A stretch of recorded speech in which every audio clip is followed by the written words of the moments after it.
자, 지난 밤 사이 미국 시장의 흐름을 한번 짚어보면서 본격적인 개장에 앞서서 오늘 시장에서 체크해야 될 핵심 이슈들 체크해 보도록 하겠습니다. 오늘장 키포인트 빅데이터 연구소 이상준 소장님 함께하겠습니다. 어서 오세요. 네, 안녕하세요. 네, 안녕하세요. 자, 본격적인 시장을 맞이하기에 앞서서 오늘장 키워드는 무엇인지 키워드부터 공개하겠습니다. 자, 오늘장 키워드 바로 기관은 언제 돌아올까입니다. 잠시 후에 저희가 이 얘기를 좀 자세하게 나눠보도록 하겠고 일단 지난밤 사이 미국 시장이 어떻게 흘렀는지부터 한번 짚어볼까요? 반도체 그리고 에너지 관련주가 강세를 보인 점이 눈에 확 들어왔고요. 사실 뭐 여름부터 양적 긴축을 한다고 좀 예상을 했었는데 네. 아무것도 정해진 건 없다. 뭐 긴축을 한다는 거는 되게 사실인 것 같은데 네. 그 얘기가 오히려 시장에 좀 위안을 줬다고 좀 보여집니다. 반도체주 마벨 테크놀로지가 5% 가까이 올랐고요. AMD가 4%, 엔비디아도 1.5% 올랐고요. 좀 덜 빠졌죠. 최근에 네. 마이크론 테크놀로지는 다 반도체주 빠질 때 덜 빠졌는데 오른 것도 좀 미미하네요. 0.3% 정도가 올랐습니다. 전기차 관련주 루시드가 9% 올랐고 대형 기술주들도 대부분 올랐어요. 네. 아마존이 2.4%, 애플이 1.7% 올랐고 반면에 이제 백신 관련된 모더나는 큰 폭으로 빠졌습니다. 5.7%가 하락했고요. 보잉이라든지 뭐 여행 관련주 이런 쪽도 올랐는데 아무래도 눈에 탁 들어오는 게 정유주, 엑슨모빌 같은 경우가 4%가 넘게 올랐습니다. 뭐 포드도 2% 넘게 올랐고 우리가 관심 있는 그 2차 전지 소재 알버말이 6% 그리고 로블록스는 4%가 올랐습니다. 달러 인덱스는 이조 앵커 얘기한 것처럼 이제 약보합 정도를 기록을 했고요. 유가가 11월 이후 처음으로 지금 80달러 좀 돌파를 했어요. 그 얘기는 제가 차트로 준비했는데 자세히 좀 살펴보도록 하겠습니다. 자, 유가 보면은 80달러대를 돌파를 했는데 추세상으로 보면은 85달러가 그 작년 그 10월 고점이었거든요. 네. 뭐 거기 돌파할 모양새인데 유가 상승을 전망한 쪽에서는 이런 근거를 들고 있어요. 그 생산량을 늘리는데도 불구하고 미국의 휘발유 조가가 줄어들고 있어요. 그 얘기는 수요가 늘어난다는 얘기잖아요. 네네. 반면에 미국의 긴축 속도가 빨라지면서 달러가 강세를 보이면은 유가가 약세를 보이지 않을까 이런 전망도 있는데 전체적인 전망은 유가 상승 쪽에 베팅하는 기관들이 훨씬 더 많다는 거 참고해 두시면 될 것 같고 참고로 유가만 오르면 뭡니까 정제 마진이 올라야 되는데 그쵸. 정제 마진이 작년 10월 달에 8달러까지 올라갔다가 12월 달에 무려 3달러까지 하락을 했었어요. 근데 최근에 12월 중순 이후부터 다시 올라오기 시작하면서 네. 현재는 지금 6달러대로 올라왔는데요. 보통 BEP가 4달러에서 5달러 정도 얘기한다 그러니까 정유주는 올해 뭐 사상 최대 실적 얘기하는 그 전문가들이 많고 뭐 정유주 관심 갖고 계속 올해는 좀 봐야 될 것 같습니다. 네네. 알겠습니다. 자, 이렇게 지난 밤새 미국 시장이 어떤 분위기를 보였는지 여전히 에너지주의 강세는 가장 크게 눈에 띄는 부분이었습니다. 뭐 일단 작년 한 해도 에너지주 굉장히 잘 갔었는데 올해도 갔다가 한번 이제 훅 꺼졌었죠. 네. 근데 이제 올해 지금 최근에 보면 다시 좀 시작하고 있는 모양새 같아요. 알겠습니다. 자, 그렇다면 어제 우리나라에서 수급 특징주들은 어떤 것들이 있었을까요? 지금 기관 외국인 같이 사는 종목 찾기가 참 힘들어요. 네. 어제도 쌍끌이 매수 종목이 참 드물었고요. 그만큼 좀 수급 매수 데이터가 잘 안 잡히는 시장이라고 보시면 될 것 같고 어제 정말 모처럼 만에 국내 기관이 카카오 네이버를 샀거든요. 네. 근데 산 거보다 외국인이 더 세게 팔았어요. 뭐 네이버는 정말 9일 만에 반등을 했는데 눈물겹게 강보를 끝냈죠. 장중에 좀 올라간 듯 하다가 네네. 여간해서 못 돌아서는 모습이고 LG 디스플레이 정도만 쌍끌이 매수세가 들어온 점이 좀 눈에 들어왔고요. 코스닥은 더 심합니다. 아예 매수 데이터 자체가 너무 약해요. 기관 외국인이 너무 매수 데이터가 잘 안 나오고 셀트리온 헬스케어 자사주 이슈로 이틀 연속 쌍끌이가 나오고 있고 에코프로비엠이나 HLB 생명과학이 쌍끌이 매수가 나왔는데 너무나 약한 매수 데이터라서 또 의미 있는 데이터라고 보기는 어렵습니다. 오늘 수급 대장주로는 보험주인 현대해상을 좀 들고 와봤어요. 네. 이틀 연속 쌍끌이가 지금 나오고 있고요. 기관이 엿새 연속 사고 있고 그중에서도 투신하고 보험은 7일 연속 사주고 있습니다. 연기금이 엿새 사주고 있고 그러니까 기관이 연속적으로 사고 있고 수급 흐름이 상당히 좋은데 투자 포인트는 세 가지입니다. 우선 첫 번째는 본업을 잘해요. 네. 그래서 3분기 실적이 작년 3분기 실적이 재작년 3분기에 비해서 이익이 늘어났거든요. 네. 근데 뭐가 의미가 있냐면은 재작년 3분기에는 사옥 매각을 했어요. 그 이익이 나왔는데 네네. 그럼에도 불구하고 그보다 이익이 늘어났다는 얘기예요. 그럼 본업을 정말 잘했다는 얘기고 네네. 원래 이제 손보사라면 자동차 보험 얘기를 많이 하는데 그거보다 이제 그 장기 인보험 그러니까 뭐 상해나 질병 이런 네네. 거에 대한 보장하는 보험이죠.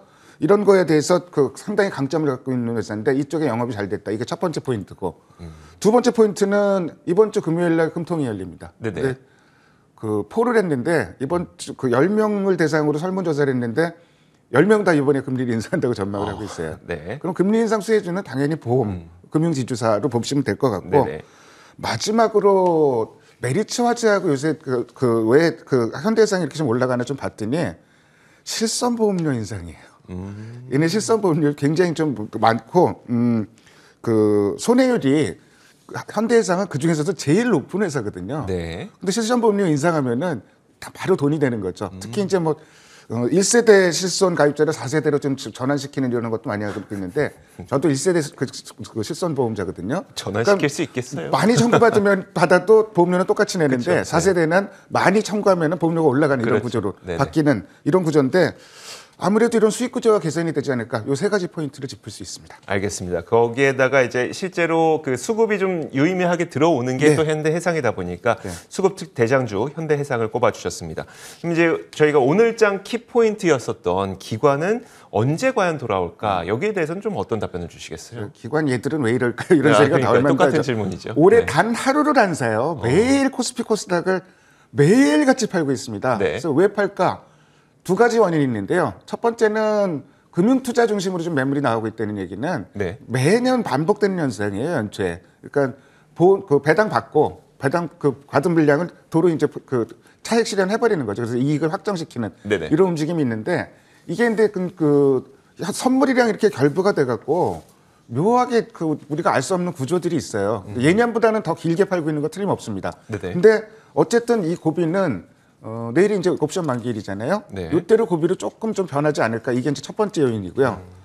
두 번째 더 큰 요인이 있습니다. 어제하고 오늘하고 지금 뭘 하고 있죠? 기관 수요 수요 예측하고 예측하고 있는 있는 LG 에너지 솔루션. 뭐 일정 살펴보면은 어제 오늘 이제 기관 그 수요 예측이 있고 18일하고 19일에 이제 일반 청약이 있죠. 개인들 네. 청약이 있고요. 네. 27일 상장이 되는데 이게 뭐 그냥 한 종목이 상장되는 게 아니라 너무 공룡이 지금 들어와요. 그러니까요. 그러니까 희망 공모가를 그 기준으로 해서 시가총액이 공모가만 기준으로 해서도 60조 원에서 70조 원. 네네. 그러니까 시가총액 그 우리나라 3등으로 등극을 하는 건데 네네. 100조 원 얘기가 지금 나와요. 어. 벌써 100조 원이면 2등이에요. 그러니까요. 삼성전자 다음이거든요. 네. 근데 이 공모 규모만 해도 지금 그 13조 원인데 이게 어느 정도가 되는지 제가 그 차트로 좀 그려봤어요. 작년이 어마어마하게 지금 그 IPO 시장이 그 활발했었잖아요. 네. 공모가 역대 제일 많았던 때가 2017년 7조 원이었는데 작년에 20조 원이었어요. 그 중에서도 8월 한 달 동안에 7조 7천억 원이 집중적으로 그 공모가 됐고, 근데 이 한 종목만 13조 원이잖아요. 엄청나네요. 너무 어마어마한 등치가 들어오니까 기관 입장에서는 이 종목 받기 위해서는 딴 종목 팔 수밖에 없잖아요. 그쵸. 이게 가장 큰 요인으로 작용을 하고 있고, 근데 들리는 소식에 의하면 지금 흥행은 될 것 같아요. 그러니까 지금 이 배정이 기관 투자자의 55%를 배정을 합니다. 네네. 근데 그 55% 중에서 52%는 외국계 금융사로 이제 배정을 해주는데 전체 물량 대비해서 외국계에서 지금 뭐 몇십 배 좀 청약이 들어온다고 얘기해요. 네네. 그러니까 당연히 공모가 상단 정도 예상을 할 수 있을 것 같고, 뭐 따상이니 뭐니 뭐 이런 얘기는 잘 모르겠는데 흥행은 일단 될 것 같은데 모르겠어요. 적정 주가도 뭐 CATL 얘기를 하는데 만약에 그 공모가를 기준으로 해서 상단이면 70조 원이거든요. 네. 근데 CATL이랑 비교를 하는데 CATL 시가총액이 236조 원이에요. 그러니까 뭐 그래도 올라갈 자리 많다 이렇게 얘기를 하니까 네. LG 에너지 솔루션으로 봐서는 좋은데 다른 종목 갖고 있는 사람은 좀 애가 타는 거죠. 그런 그렇죠. 현상이 벌어지는데 그럼 이런 현상이 언제까지 계속될까? 비교할 수 있는 대상이 작년에는 덩치들이 너무 바바바박 들어왔기 때문에 지금 그 역대 가장 많은 금액을 공모했던 게 2010년에 삼성생명이었습니다. 그래서 네. 그때 기관들이 어떻게 움직였는지 좀 살펴봤는데 그 5월달에 상장을 했죠. 네. 근데 기관 수요 예측 이후부터 빨간 선이 기관 매매예요. 네네. 그 이후부터 기관은 이제 그 매도세가 멈추고 다시 사기 시작했죠. 아무래도 지금 아마 옵션 만기 이때가 좀 고비가 될 것 같습니다. 네네. 그래서 수급은 좀 변하기를 한번 기대를 해보고 다만 이제 좀 부담이 되는 게 금융 투자만 막 매도를 했었는데 거기에 더해서 지금 연기금이 요새 좀 매도 규모가 커지고 있어요. 이런 네. 부분은 좀 부담스러운 부분이고 그리고 마지막으로 한 가지 체크해 볼 부분은 기관이 변덕이 심해졌어요. 네. 지난주에 많이 샀던 종목을 이번 주에는 파는 양상도 나타납니다. 조선주 같은 경우도 아까 이슈를 얘기했는데 네네. 그 이슈 때문은 아닌 것 같고 조선주 파는 거는 이익 실현 물량으로 보여져요. 요 다음 표를 좀 보여주시면 좋을 것 같습니다. 그 지난주에 많이 샀던 종목들, 포스코는 많이 샀는데 이번 주에는 소폭 샀고 글로비스도 마찬가지고요. 대부분 종목은 지난주에 많이 샀던 종목을 이번 주에 어제 그제 팔고 있습니다. 네네. 이게 그러니까 좀 그 수급이 변덕이 심하기 때문에 잘 밀착해서 좀 봐야 되는 부분이 있고 특히나 좀 기관이 이제 다시 돌아온다 그러면은 뭔가 수급의 변곡점이 나타난다. 뭐 이런 점도 좀 말씀을 드리고 싶습니다. 알겠습니다. 그러니까 지금처럼 기관이 에너지 솔루션, 그러니까 LG 에너지 솔루션에 막 많은 자금을 투입해야 되는 상황에서 나머지 돈이 적으니 막 이거 예. 샀다 팔았다 할 수밖에 없지만 맞습니다. 예. LG 에너지 솔루션 상장이 좀 끝나고 나면 예. 좀 어떻게 돌아서지 않을까? 대체로 네. 상장 전부터 네. 좀 돌아올 것 같긴 해요. 과거 알겠습니다. 사례를 보면은요. 네. 자, 이렇게 오늘장 키포인트까지 짚어봤습니다. 빅데이터 연구소 이상준 소장과 함께했습니다. 고맙습니다. 네, 감사합니다.